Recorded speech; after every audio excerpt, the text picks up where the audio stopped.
हमारे जमाने में साइकिल 3 चरणों में सीखी जाती थी। पहला चरण केची, दूसरा चरण डंडा व तीसरा चरण था गद्दी। तब साइकिल चलाना इतना आसान नहीं था, क्योंकि तब घर में साइकिल बस एक होती थी जिसे पापा ही चलाया करते थे।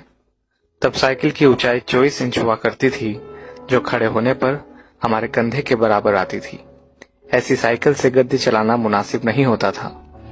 केची वो कला होती थी जहां हम साइकिल के फ्रेम में बने त्रिकोण के बीच घुसकर दोनों पैरों को दोनों पेंडल पर रखकर चलाते थे, और जब हम ऐसे चलाते थे तो अपना सीना तान कर टेढ़ा होकर हैंडल के पीछे से चेहरा बाहर निकाल लेते थे और टिन टिन करके घंटी इसलिए बजाते थे ताकि लोग भाग देख सके कि लड़का साइकिल दौड़ा रहा है। आज की पीढ़ी इस एडवेंचर से महरूम है। उन्हें नहीं पता कि 8-10 साल की उम्र में 24 इंच की साइकिल चलाना जहाज उड़ाने जैसा होता था। हमने ना जाने कितनी दफा अपने घुटने और मुंह तोड़वाए थे, और गजब की बात तो यह है कि तब दर्द भी नहीं होता था।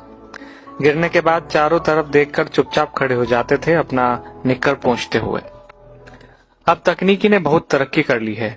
5 साल के होते ही बच्चे साइकिल चलाने लगते हैं, वो भी बिना गिरे।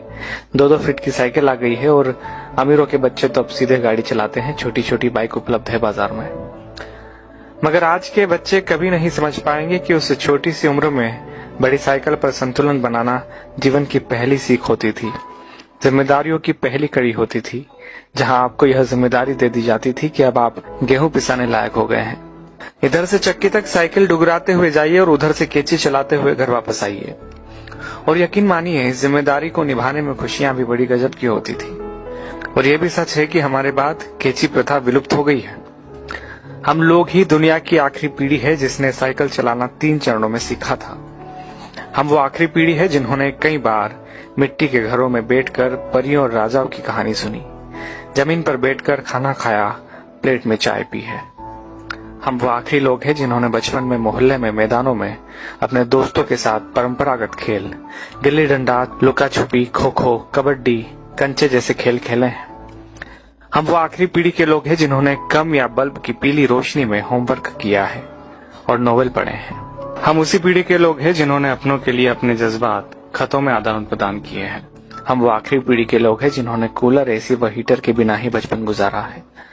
हम वो आखिरी पीढ़ी के लोग हैं जो अक्सर अपने छोटे बालों में सरसों का ज्यादा तेल लगाकर स्कूल और शादियों में जाया करते थे। हम वो आखिरी पीढ़ी के लोग हैं जिन्होंने स्याही वाली दवात या पेन से कॉपी, किताबें, कपड़े और हाथ काले नीले किए हैं। हम वो आखिरी लोग हैं जिन्होंने टीचर से खूब मार खाई है। हम वो आखिरी लोग हैं जो मोहल्लों के बुजुर्गों को दूर से देखकर नुक्कड़ से भागकर घर आ जाया करते थे। हम वो आखिरी लोग हैं जिन्होंने गोदरेज सोप की गोल डिबिया से साबुन लगाकर शेव बनाई है, जिन्होंने गुड़ की चाय पी है, काफी समय तक सुबह काला या लाल दंत मंजन या सफेद टूथ पाउडर इस्तेमाल किया है। हम निश्चित ही वो आखिरी लोग हैं जिन्होंने चांदनी रातों में रेडियो पर बीबीसी की खबरें, विविध भारती, ऑल इंडिया रेडियो और बिनाका गीत माला जैसे प्रोग्राम सुने हैं। हम ही वो आखिरी लोग हैं जब हम सब शाम होते ही छत पर पानी का छिड़काव किया करते थे। उसके बाद दरी चादरें बिछाकर सोते थे। एक स्टैंड वाला पंखा सबको हवा के लिए हुआ करता था। सुबह सूरज निकलने के बाद भी ढीठ बने सोते रहते थे। वो सब दौर बीत गया। दरी चादरें अब नहीं बिछा करती है। डब्बों जैसे कमरों में कूलर, एसी के सामने रात होती है, दिन गुजरते हैं। हम वो आखिरी पीढ़ी के लोग हैं जिन्होंने वो खूबसूरत रिश्तों और उनकी मिठास बांटने वाले लोग देखे हैं जो लगातार कम होते चले गए।